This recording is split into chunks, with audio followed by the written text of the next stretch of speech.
नमस्कार, मैं हूं आशीष त्रिपाठी आपके साथ और खबरों की शुरुआत करेंगे अब। नमस्कार, मैं हूं आपके साथ अंशिका पाठक। बुलेटिन की शुरुआत करेंगे बड़ी खबर के साथ। दंतेवाड़ा से आ रही है आगजनी कांड पर बड़ा अपडेट आ गया है। घटना की जांच की जा रही है, एएसपी की तरफ से बड़ा बयान। और आपको बता दें कि आरोपियों को बख्शा नहीं जाएगा। अब इस पूरे मामले में आग के कारणों का पता लगाया जा रहा है। नक्सलियों ने डामर प्लांट में आग लगाई थी और कई वाहनों को आग के हवाले कर दिया गया था, जिसके बाद अब जांच को लेकर बातें सामने आ रही हैं। कई वाहनों को आग के हवाले किया गया था। दंतेवाड़ा से ये बड़ी खबर आ रही है। घटना की जांच की जा रही है, हालांकि एएसपी की तरफ से भी बयान आ गया है।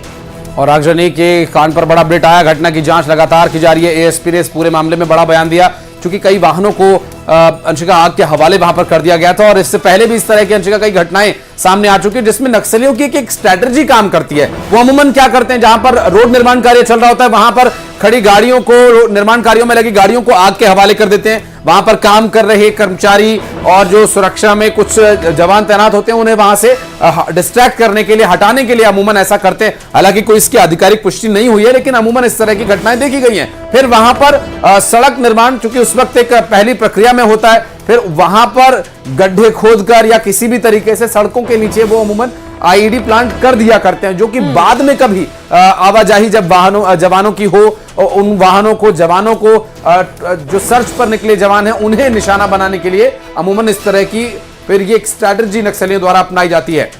और कुछ समय पहले ही डामर प्लांट में भी आग लगाई थी नक्सलियों ने। अब इसीलिए भी उन पर शक जताया जा रहा है कि नक्सलियों की ही ये करतूत होगी। दहशत फैलाने के लिए भी नक्सली ऐसा करते हैं, इसीलिए भी। हालांकि अब एएसपी ने यह बयान दे दिया है कि घटना की जांच की जा रही है, तो ज्यादा वक्त नहीं, बहुत जल्द पता चल जाएगा कि आखिर कैसे यहां पर आग लगी है, क्योंकि कई वाहन आग की चपेट में नजर आए। ये दो तस्वीर भी हम आपको दिखा रहे हैं। और जो यहाँ पर कर्मचारी काम कर रहे थे, उनके द्वारा यह बताया गया कि वर्दीधारी नक्सली आए थे, उन्होंने ही इस आगजनी की घटना को, इस वारदात को अंजाम दिया। हालांकि आधिकारिक पुष्टि या फिर अभी आधिकारिक रिपोर्ट में इस तरह का कोई दावा नहीं किया जा सका है। मामले में थाना भासी में अपराध पंजीबद्ध कर लिया गया है और मामले की विवेचना की जा रही है। हर एंगल से विवेचना की जा रही है और जो भी इसमें इन्वॉल्व होंगे जल्दी उनके ऊपर कार्रवाई की जाएगी। सर, नाराजगी की बात जो सामने आ रही है, अभी ऐसा कुछ लोगों का बोलना है, लेकिन इस सारी चीज़ों को हम विवेचना में ले रहे हैं। जो भी तथ्य आएगा इसमें, उस पर फिर वैधानिक कार्रवाई की जाएगी। ऐसा बताया जा रहा है कि स्थानीय गाड़ियों को भी नक्सलियों ने आग के हवाले नहीं किया। इनके कारणों का भी पता लगाया जा रहा है और जल्दी इसमें पता चल जाएगा कि किन कारणों से ऐसी स्थिति बनी, और उसके अनुसार जो भी तथ्य आएंगे वैधानिक कार्रवाई की जाएगी।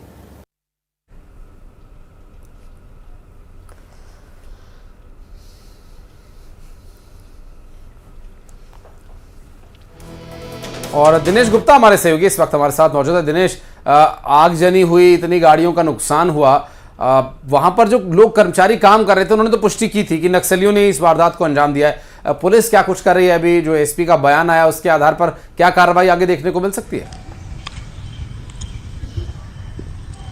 जी, मैं आपको बता दूं कि भांसी में पिछले दिनों आगजनी की वारदात को नक्सलियों ने अंजाम दिया था। पुलिस जांच में जुटी हुई है। पुलिस का कहना है कि इसके पीछे जिसका भी हाथ होगा उसकी जांच की जा रही है और जल्द ही पुलिस के गिरफ्त में होगा।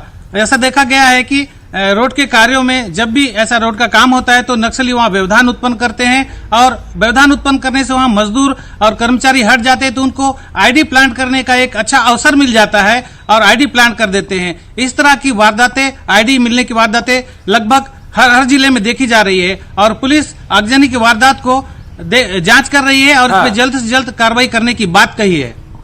बहुत शुक्रिया जानकारी साझा करने के लिए।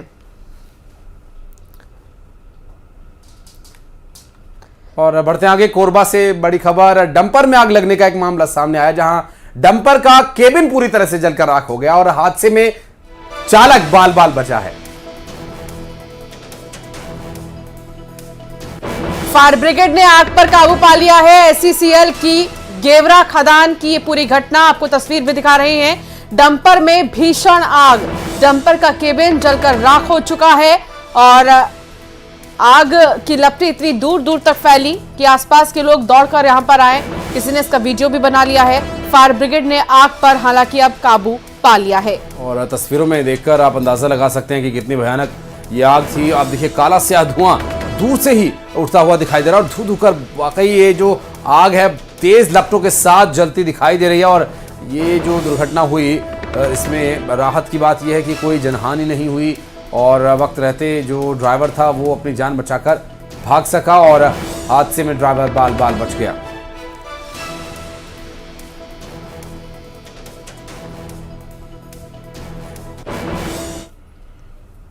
रायपुर एयरपोर्ट पर भारी बवाल देखने को मिला। एयरपोर्ट पर ट्रैवल्स संचालक की गुंडागर्दी भी सामने आई है। दरअसल दो ट्रैवल कंपनीज के स्टाफ आपस में भिड़ गए और ऐसे में उनके विवाद के चलते यात्रियों को परेशानी का सामना करना पड़ा। टैक्सी में ना बैठने पर यात्रियों से अभद्रता किए जाने की शिकायत यात्रियों ने की है। और काउंटिंग के पहले अमरजीत भगत ने एक बड़ा बयान दिया। अमरजीत भगत ने कहा कि सभी को सिर्फ 3 दिसंबर का इंतजार है, लेकिन नतीजे कांग्रेस के पक्ष में ही आएंगे। उन्होंने आगे कहा कि जब पिटारा खुलेगा तो किसानों का भविष्य चमकेगा और कर्ज माफी होगी। समय नजदीक आता जा रहा है और जाहिर तौर पर तमाम वोटिंग के बाद जो चर्चाएं होती हैं कि इतने वोट से जीत रहे हैं, उतने वोट से जीत रहे हैं, लेकिन जैसे जैसे मतगणना का समय आता जाता है, प्रत्याशी हो चाहे पार्टी हो अपनी तरह से अलग अलग तरीके से एनालिसिस करती है और उसके बाद में ये जरूर है कि जो जीत के दावे होते हैं, जो आंकड़े होते हैं, उसको लेकर भी समीकरण बनते हैं, बिगड़ते हैं। मंत्री अमरजीत भगत हमारे साथ मौजूद हैं, उनसे बात करते हैं। सर, क्या लग रहा है नतीजों को लेकर और लीड को लेकर आप क्या कहेंगे? क्या आप अभी भी आप उस पर कायम है अब तक 75 पार वाले नारे पे? या बिल्कुल, देखिए छत्तीसगढ़ प्रदेश किसानों का प्रदेश है। किसानी काम पे आधारित लोगों का जीवन है और हमारी सरकार से पहले 15 साल तक पिछले बीजेपी की सरकार में किसान जितने अभाव में थे और हमारी सरकार बनने के बाद उनके दिन बोरे हैं, उनके दिन फिर गए हैं। आज लोग इंतजार कर रहे हैं कि फिर कांग्रेस की सरकार बने तो हम लोग धान बेचें, कर्ज माफी का लाभ लें, बाकी योजनाओं का लाभ लें। ये तो विश्वास की बात है। आपको क्या लग रहा है कि आपको अगर नतीजे आपके पक्ष में रहे तो क्या लीड होगी और कांग्रेस की क्या लीड होगी?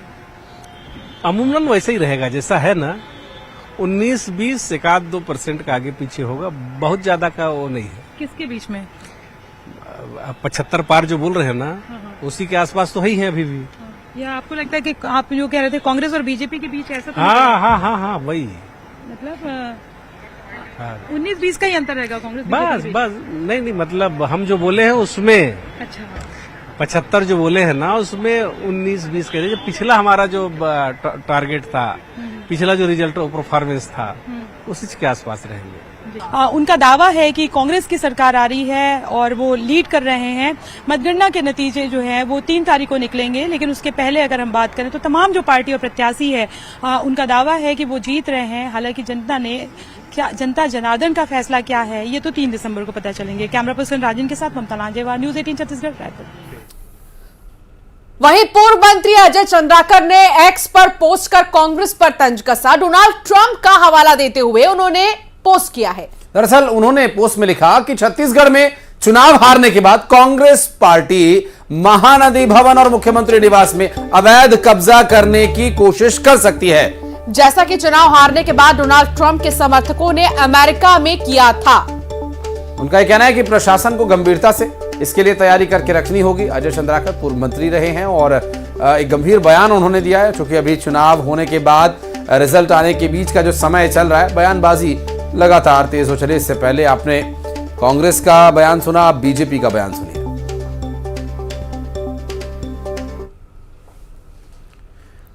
और बढ़ते आगे, रायपुर से एक बड़ी खबर। अमरजीत भगत का आरोप, दरअसल राज्यपाल पर गंभीर आरोप लगाया और आरक्षण संशोधन विधेयक पर अमरजीत भगत ने एक बड़ा बयान दिया। राज्यपाल ने रोक कर रखा आरक्षण संशोधन विधेयक, ये उनका कहना है। उत्तर प्रदेश में आरक्षण की पैरवी छत्तीसगढ़ में क्यों रोक रहे विधायक? और अमरजीत भगत का राज्यपाल पर बड़ा आरोप, उनका यह कहना है कि आरक्षण की पैरवी की जा रही है उत्तर प्रदेश में, जबकि छत्तीसगढ़ में विधेयक को आखिर क्यों रोका जा रहा है। ये आरक्षण छत्तीसगढ़ में रोके जाने के पीछे राज्यपाल को लेकर भी उन्होंने निशाना साधा है और साथ ही साथ इस पूरे मामले को लेकर अब सियासत भी एक तरह से शुरू हो चुकी है, जो कि पहले भी कई मौकों पर इस मुद्दे पर होती रही है। एक बार फिर से उसी तरह का माहौल बनता दिख रहा है। एक देश में दो कानून क्यों सवाल करके केंद्र की सरकार और राज्यपाल दोनों ही को, उत्तर प्रदेश की सरकार तीनों ही को घेरते नजर आए। आज छत्तीसगढ़ प्रदेश के लोग जिनका आरक्षण आज भी अटका हुआ है, छत्तीसगढ़ प्रदेश में कांग्रेस की सरकार ने विधानसभा में आरक्षण बिल पारित कराया। आदिवासियों को 32%, पिछड़े वर्ग को 27%, अनुसूचित जाति को 13% और ईडब्ल्यूएस आर्थिक रूप से कमजोर सामान्य वर्ग को 4%। लेकिन इन लोगों को रास नहीं आया। ये सीधे तौर पे तो रोक नहीं सकते थे, लेकिन महामहिम राज्यपाल के माध्यम से इन्होंने रोकने का पूरा नाकाम कोशिश किया। नाकाम नहीं बोलेंगे उसको, कोशिश में कामयाब रहे। अभी तक राज्यपाल उसमें दस्तखत नहीं किए। इस प्रदेश के लोगों के लिए बहुत दुर्भाग्यपूर्ण है कि आज पूरा देश, जहां पर जनसंख्या के अनुसार जनगणना कराने की बात कर रहे हैं, जातिगत जनगणना की बात कर रहे हैं, वहीं छत्तीसगढ़ प्रदेश में आरक्षण बिल को लटकाने में भारतीय जनता पार्टी की अग्रणी भूमिका। चीन में फैली बच्चों की सांस से जुड़ी रहस्यमय बीमारी पर भारत भी सतर्क है। दरअसल केंद्र सरकार ने एक एडवाइजरी जारी की है, जिसके बाद छत्तीसगढ़ में भी इसको लेकर अलर्ट जारी कर दिया गया है। सीएम भूपेश बघेल का सभी अस्पतालों को आवश्यक तैयारियों के निर्देश दिए गए। ऑक्सीजन, वेंटिलेटर, बेड, स्टाफ का प्रबंध करने को कहा गया। दरअसल सीएम भूपेश बघेल ने सोशल मीडिया पर माइक्रो ब्लॉगिंग साइट एक्स पर पोस्ट किया और चाइना में अज्ञात बीमारी से बच्चों में सांस संबंधी रोग फैलने की रिपोर्ट्स के मद्देनजर राज्य के शासकीय स्वास्थ्य केंद्रों, जिला चिकित्सालयों, मेडिकल कॉलेजेस और निजी चिकित्सालयों में उपचार की पुख्ता व्यवस्था सुनिश्चित किए जाने के निर्देश दिए हैं, ऐसा उन्होंने पोस्ट किया है। और बढ़ते आगे, रायपुर में आगामी ऑस्ट्रेलिया बनाम भारत के T20 मैच को लेकर कड़ी सुरक्षा के इंतजामात रायपुर स्टेडियम पर किए जा रहे हैं। 2 आईजी, 3 डीआईजी तैनात रहेंगे। सुरक्षा में तैनात होंगे 8 जिलों के एसपी, 16 एएसपी, 30 डीएसपी भी तैनात होंगे। और इसके अलावा इनके सहयोग के लिए 1000 से ज्यादा पुलिस कर्मचारियों की ड्यूटी सुरक्षा के लिहाज से लगाई गई है। तो रायपुर में भारत बनाम ऑस्ट्रेलिया मैच के लिए फैंस में काफी उत्साह देखा जा रहा है। दरअसल भारी संख्या में इंडोर स्टेडियम में लोग टिकट लेने के लिए लाइन लगाकर खड़े हैं, पहुंच रहे हैं। बता दें कि आज 11 बजे से ऑफलाइन टिकट्स की बिक्री शुरू हो चुकी है और छात्रों को 1000 रुपए में टिकट दिया जाएगा आइडेंटिटी कार्ड दिखाए जाने के बाद। बिल्कुल, जितने भी छात्र हैं उनको अपनी आइडेंटिटी कार्ड दिखानी होगी, उसके बाद उन्हें 1000 में टिकट दिया जाएगा।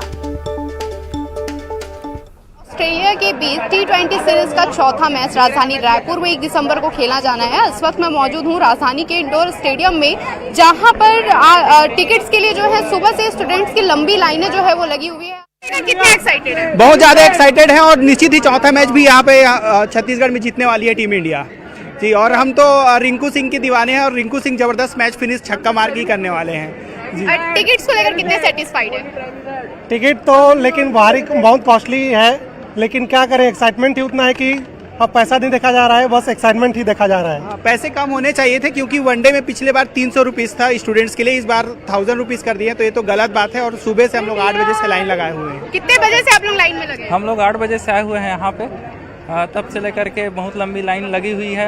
8 बजे पहुँचे तब तक यहाँ करीबन 150 लोग पहले लग चुके थे लाइन। लोगों में एक्साइटमेंट जो है मैच को लेकर वो कम नहीं हुई है और वहीं सुबह 6 बजे से स्टूडेंट्स यहाँ पर टिकट्स के लिए लाइन लगाकर खड़े हुए हैं। कैमरा पर्सन इमरान कुरैशी के साथ तनु वर्मा, न्यूज़ 18 छत्तीसगढ़ रायपुर। अपने दिल्ली के दौरे के बीच आरक्षण संशोधन विधेयक और सुप्रीम कोर्ट की टिप्पणी को लेकर सीएम भूपेश बघेल ने बयान दिया है। दरअसल उन्होंने कहा सुप्रीम कोर्ट की टिप्पणी सभी राज्यपालों के लिए है, यहाँ के राज्यपाल के लिए भी है और राज्यपाल को इसका संज्ञान लेना चाहिए। जो भी विधेयक को लेकर करना है, लिखना है, करना चाहिए। सुप्रीम कोर्ट ने टिप्पणी की है तो सभी राज्यपालों के लिए है। छत्तीसगढ़ के राज्यपाल उससे अलग तो है ही नहीं। तो जो सुप्रीम कोर्ट ने जो टिप्पणी की है उसमें संज्ञान लेना चाहिए राज्यपाल महोदय को, और जो भी उसमें लिखना है, वापस करना है, स्वीकृत करना है, वो करें। और बिलासपुर शहर में एक दिन में ट्रैफिक रूल्स तोड़ने के 1,23,025 माफ कीजिएगा 257 मामले सामने आए। 1,23,257 मामले। ये आंकड़े इंटेलिजेंट ट्रैफिक मैनेजमेंट के सीसीटीवी कैमरास से मिले हैं। इनमें 70% हेलमेट नहीं पहनने के हैं। ई चालान भी कट रहे हैं, लेकिन ये नियम तोड़ने वाले वाहन चालकों के मोबाइल तक पहुंच नहीं पा रहे। इससे 159 करोड़ का ITMS प्रोजेक्ट फेल साबित होता दिख रहा है। तो ट्रैफिक रूल को फॉलो नहीं किया जा रहा और भारी मात्रा में लोग ऐसे हैं, 70% तो ऐसे ही हैं जो हेलमेट नहीं लगाते। खबर उत्तरकाशी से आ रही है। पूरा होने वाला है सबसे बड़ा ऑपरेशन। ये रेस्क्यू ऑपरेशन चल रहा है लगातार 41 मजदूरों की जिंदगी बचाने के लिए, जिसमें एनडीआरएफ की तैयारियां पूरी हो चुकी है। सबसे पहले पाइप के अंदर एनडीआरएफ की टीम अंदर जाकर के रेस्क्यू ऑपरेशन को आखिरी पड़ाव पर लेकर जाएगी और मजदूरों को स्ट्रेचर से बाहर लाएगी टीम। बाहर एम्बुलेंस के साथ डॉक्टर भी तैनात है। यहां पर एम्बुलेंस को पहले से ही तमाम डॉक्टर्स को भी पहले से ही यहां पर बुला लिया गया था ताकि किसी भी तरह की इमरजेंसी में सब तैयार रहे। आपको तस्वीर दिखा रहे हैं, ये 5 तस्वीर जहां रैट माइनिंग टेक्निक के साथ में ड्रिलिंग को शुरू किया गया। उसके बाद टनल के बाहर एम्बुलेंस भी तैयार है, आप देख सकते हैं। बिल्कुल, और ये 5 तस्वीरें काफी कुछ बता रही हैं। जैसा कि अंशिका ने बताया, रैट माइनिंग टेक्निक, जिसमें कि कुछ नहीं करना, सीधी खुदाई एक तरफ से आपको करनी है बेसिक तरीके से। टनल के बाहर एम्बुलेंस तैयार की गई है। हॉस्पिटल में वार्ड तैयार किए गए 41 लोगों के लिए सभी व्यवस्थाएं। और अब नजर डालेंगे सिटी टॉप 20 पर।